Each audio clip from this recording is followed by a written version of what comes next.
Dalam kimia analisis, kita sering dihadapkan pada tantangan untuk membuktikan identitas sebuah senyawa secara akurat. Untuk menjawab pertanyaan tersebut, kita tidak bisa hanya mengandalkan satu data saja. Kita memerlukan kombinasi data yang saling menguatkan. Oleh karena itu, Assalamualaikum warahmatullahi wabarakatuh. Izin memperkenalkan diri, saya Nafia Dwi Ramawati dengan NIM 24501911116. Dalam video ini, saya akan menjelaskan bagaimana cara kita untuk mengidentifikasi suatu senyawa, baik itu mengonfirmasi kandungan senyawa maupun mencari dugaan gugus fungsi suatu senyawa. Untuk mempermudah pemahaman, kita langsung saja mengaplikasikannya dalam contoh soal. Yang pertama, soal nomor 1 bagian 1, merancang prosedur analisis. Kita diberikan suatu senyawa dengan struktur terlampir, dan kita diberi perintah untuk merancang prosedur analisis yang dapat kita lakukan untuk mengidentifikasi senyawa apa yang sudah terlampir ini. Nah, step pertama yaitu identifikasi gugus fungsi. Berdasarkan struktur kimia pada gambar, senyawa tersebut adalah asiklofir yang memiliki gugus fungsi alkohol, eter, dan amina. Step ini dilakukan agar kita mengetahui uji apa saja yang spesifik untuk membuktikan keberadaan gugus fungsi tersebut. Nah, setelah kita mengetahui, kita akan tahu nih apa yang harus kita lakukan untuk mengidentifikasi senyawa tersebut. Nah, yang pertama ada preparasi sampel. Sebenarnya ini dilakukan karena di beberapa uji memerlukan sampel dalam keadaan cair, jadinya kita harus melarutkan terlebih dahulu. Nah, untuk dilarutkannya dengan pelarut NaOH encer untuk efisiensi dalam rangka GAC. Setelah itu ada reaksi gugus fungsi, yaitu yang dapat kita lakukan dengan reaksi diazo dan uji esterifikasi seperti yang sudah terlampir dengan hasil positif merah jingga dan aroma khas eter. Nah, setelah itu kita juga bisa melakukan reaksi alkaloid, yaitu menggunakan reaksi Dragendorf dan reaksi Mayer seperti yang sudah terlampir juga dengan hasil positif endapan jingga dan endapan kekuningan atau putih kotor. Nah, setelah itu kita bisa melakukan 2 spektrofotometri, yaitu yang pertama ada UV visible dengan tujuan menganalisis gugus kromofor, yaitu bisa dilakukan dengan seperti yang sudah saya lampirkan. Dan singkatnya, ini merupakan uji di mana kita akan mendapatkan spektrum serapan yang dapat kita bandingkan dengan literatur dan mencocokkan nilai Vmax dan membuat kesimpulan dari hasil Vmax tersebut. Lalu ada spektrofotometri inframerah dengan mengonfirmasi sidik jari terstruktur. Sebenarnya ini sama, kita akan mendapatkan hasil spektrum dan kita akan membaca setiap sidik jari terstruktur atau sidik jari khas dari senyawa-senyawa tersebut. Misalkan ada senyawa dengan gugus fungsi NH, C rangkap 2O, C, OC, dan OH. Lalu kita bisa membuat kesimpulan dari pembacaan sidik jari tersebut. Nah, selanjutnya menjelaskan penerapan prinsip GAC dalam diagram alir seperti yang sudah saya lampirkan pada tabel, yang pada intinya GAC ini merupakan efisiensi dalam mengurangi limbah laboratorium. Selengkapnya bisa dibaca dalam tabel ini. Selanjutnya kita ke soal nomor 1 bagian 2 berupa interpretasi data dan pembuatan kesimpulan. Soalnya sudah terlampir, namun sederhananya kita diberi kesempatan untuk memastikan mutu bahan baku asam benzoat dengan salah satu metodenya adalah spektrofotometri UV visible, dan kita mendapatkan spektrum seperti ini. Lalu kita diberi pertanyaan, jelaskan prinsip analisis kualitatif pada percobaan ini dan memberikan tanggapan dan kesimpulan setelah kita membaca spektrum.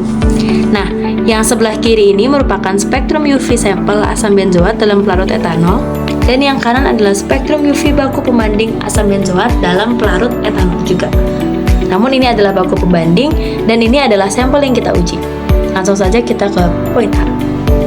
Prinsip analisis kualitatif. Prinsipnya adalah menggunakan spektrofotometri UV visible yang merupakan analisis fotometri yang berdasarkan pada karakteristik serapan radiasi elektromagnetik oleh molekul. Jadi yang kita lihat adalah hasil si spektrum ini. Untuk rinciannya sebagai berikut. Intinya fokus kita di sini adalah melihat karakteristik dari dua serapan ini. Karena kan bisa dilihat ini kurang lebih sama, tapi ini beda. Ini sampel dan ini adalah baku pembandingnya. Nah, Nah, setelah kita mengetahui prinsip analisisnya, kita jawab poin 2, yaitu tanggapan dan kesimpulan. Sebelum itu, kita bandingkan dulu nih dua data ini. Kita bandingkan dari nilai Vmax-nya. Nah, pada baku pembanding, dua puncaknya itu di 230 nm dan max-nya 274. Sedangkan di spektrum sampel menunjukkan puncak pada 230 nm dan puncak kecil pada 273,80. Nah, secara kasat mata ini kan sangat spesifik ya, hanya beda sekitar 0,2 nm saja, dan itu masih bisa ditoleransi karena secara spesifik ini masih sangat spesifik gitu. Secara kasat mata ini masih sangat spesifik. Jadi, maka bisa kita simpulkan bahwa sampel bahan baku tersebut teridentifikasi secara kualitatif benar merupakan asam benzoat karena profil spektrum dan panjang gelombang serapan maksimum memiliki kesesuaian yang identik dengan spektrum asam benzoat baku pembanding dalam pelarut etanol. Nah, untuk secara rincinya bisa dibaca, namun gampangnya ini secara Vmax dan bentuk serapannya saja sudah sangat identik, berarti dia sudah terkonfirmasi merupakan asam benzoat. Selanjutnya kita ke soal nomor 2 bagian 2, sama masih interpretasi data dan pembuatan kesimpulan. Nah, di sini kita juga menguji satu metode, yaitu spektrofotometri UV visible dengan prosedur yang terlampir, dan kita diberi pertanyaan berapakah nilai absorptivitas maksimal senyawa tersebut dan transisi apa yang mungkin terjadi dan gugus apa yang mungkin dapat diduga dari nilai absorptivitas maksimal tersebut. Langsung saja kita menjawab soalnya. Yang pertama, berapakah nilai absorptivitas maksimal senyawa tersebut? Nah, ini kita sudah mendapatkan data-data dari soal ini yang bisa kita rangkum seperti ini. Diketahui berat isolatnya adalah sekian dengan pengenceran 1 dan pengenceran 2, serta A itu merupakan merupakan serapannya, lalu ada Vmax-nya, lalu ada B atau tebal si yang diketahui di soal ini, panjang selnya, lalu juga di sini ada berat molekul atau molekul relatifnya. Nah, awalnya kita bisa menghitung C-nya seperti pada rumus, lalu ketika kita memperoleh C, kita bisa mengonversi ke molar dengan cara gram per liter dibagi berat molekul, yaitu kita dapatkan 5,05 kali 10 pangkat min 5 molar per liter. Lalu setelah itu, kita sudah mendapatkan masing-masing bahan untuk dicantumkan kepada rumus di absorptivitas maksimal senyawa itu sendiri, yaitu tinggal dimasukkan saja dan mendapatkan 9.900,99 per mol per centimeter. Nah, dari sini kita bisa mengetahui transisi elektron yang terjadi. Transisi elektron yang terjadi adalah transisi V ke V bintang yang didasarkan pada nilai absorptivitas maksimal tadi dan berada pada panjang gelombang 200 sampai 230 nm yang menunjukkan transmisi yang diperbolehkan dari sistem elektron terkonjugasi. Nah, dari situ juga kita bisa menduga bahwa gugus yang diduga adalah cincin aromatik. Spesifiknya bisa merujuk pada turunan santin seperti teofilin, namun karena berat molekulnya beda bisa dilakukan pengecekan ulang, namun secara garis besar ini bisa merujuk kepada santin. Oke, kita lanjut ke soal yang ketiga. Nah, di sini kita melakukan analisis bahan baku kloramfenikol, yang berarti ini merupakan identity confirmation. Nah, kita mengonfirmasi nih, ini benar gak mengandung si bahan baku ini tuh adalah kloramfenikol. Nah, kita mendapatkan data sebagai berikut, dari organoleptik sampai ke molekul relatif. Langsung saja kita ke pembahasannya. Nah, di sini juga kita mendapatkan 2 spektrum dan beberapa pertanyaan yang akan kita jawab berdasarkan format yang sudah diberikan oleh Bu Rina. Yang pertama ada struktur kimia, ini bisa kita lihat dari Farmakope. Kebetulan di sini kan tidak ada, tapi kita cantumkan saja yang ada di literatur karena ada 2 tabel yang pengujian dan literatur. Nah, organoleptik, pokoknya dari struktur kimia, organoleptik sampai ke uji kelarutan bisa kita cocokkan dengan Farmakope saja, tinggal dibandingkan saja gitu ya. Ini semua datanya saya dapatkan dari Farmakope edisi 6 di jilid 1. Dan selanjutnya ini kita ke reaksi kimia analisis gugus fungsi. Kan tadi diketahui bahwa positif dalam beberapa uji. Nah, ketika kita cocokkan dengan literatur bahwa positif uji FeOH ini ke gugus nitro, maksudnya mengandung gugus nitro, lalu positif uji kromat mengandung gugus alkohol, dan lainnya ini kita tinggal cocokkan saja. Nah, fokus pada soal ini adalah spektrum UV-nya. Ini sama kayak tadi, kita harus menghitung absorptivitas molar, tapi karena kebetulan pada soal ini tidak dicantumkan konsentrasinya, maka tidak bisa dihitung. Nah, namun kita masih punya data di spektrum inframerah. Nah, ini bisa kita baca dari karakteristik sidik jari atau panjang gelombang. Kayak misalkan nih di sini 3200 sampai 3500. Oh, maaf kecoret. Nah, sudah dihapus. Misalkan di sini 3200 sampai 3500, itu kita lihat di sini nih. 3200 nih kan 1 2. Nah, berarti sebentar. Nah, berarti serapan ini itu tuh karakteristik dari gugus OH dan NH dengan panjang gelombang menurut literatur adalah 3200 sampai 3500 dengan intensitas lebar.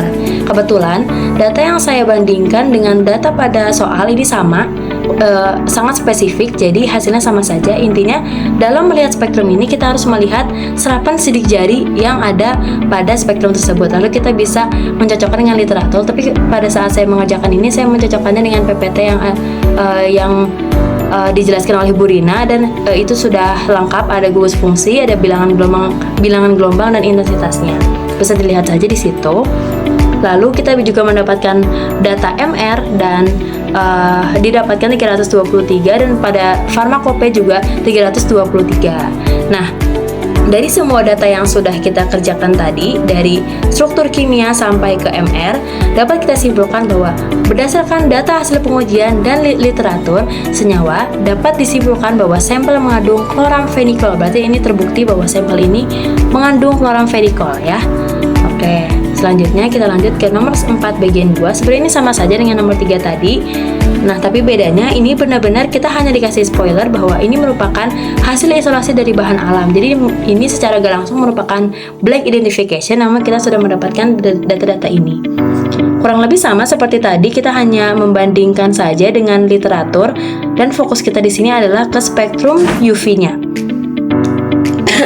Karena kebetulan di sini lagi-lagi data yang di soal dan yang literatur yang saya temukan itu sama. Dan di sini juga ada nilai C-nya, jadi bisa kita cari nilai absorptivitas maksimumnya dan didapatkan sekian. Dan berdasarkan nilai tersebut dipastikan ini transisi V ke V bintang yang mengonfirmasi adanya sistem ikatan rangkap terkonjugasi atau cincin aromatik. Nah, kita juga bisa dilihat dari spektrumnya. Ini sama kayak tadi, kita bisa melihat dari karakteristik sidik jarinya. Kayak misalkan di sini 326 kan ini ya. Nah, ini bisa ini merupakan gugus fungsi OH dengan intensitas kuat dan lebar seperti itu. Kurang lebih caranya sangat sama. Kita melihat sidik jarinya saja yang ini, lalu kita pastikan dengan literatur yang sudah tersedia. Lalu setelah itu kita juga mendapatkan nilai MR pada soal adalah 151 dan pada literatur adalah 151 juga, yang ini sangat spesifik gitu ya. Dan berdasarkan data-data yang sudah kita kumpulkan tadi, dapat disimpulkan bahwa berdasarkan hasil analisis diduga senyawa memiliki gugus fenol, amida sekunder, dan benzina tersubstitusi para yang sebenarnya kalau kita bisa pikirkan gitu ya, bisa kita cocokkan juga dengan yang tadi uji-uji yang sudah kita lakukan. Senyawa ini juga merupakan paracetamol. Tapi perlu dipahami juga, perintah pada soal ini hanya disuruh menduga senyawa memiliki gugus apa saja gitu. Bukan hanya senyawa bukan senyawa ini tuh mengandung bukan senyawa ini tuh senyawa apa gitu, hanya memiliki gugus apa. Jadi sebenarnya kesimpulannya cukup sampai di 3 poin ini juga cukup, namun saya menambahkan karena ini sudah sangat spesifik menurut saya merupakan paracetamol. Baik, sekian yang dapat saya bahas. Mohon maaf apabila ada kekurangan, penyebutan kata atau beberapa kata yang dirasa tidak dimengerti. Mohon maaf apabila ada kesalahan. Thank you for your attention. Wassalamualaikum warahmatullahi wabarakatuh.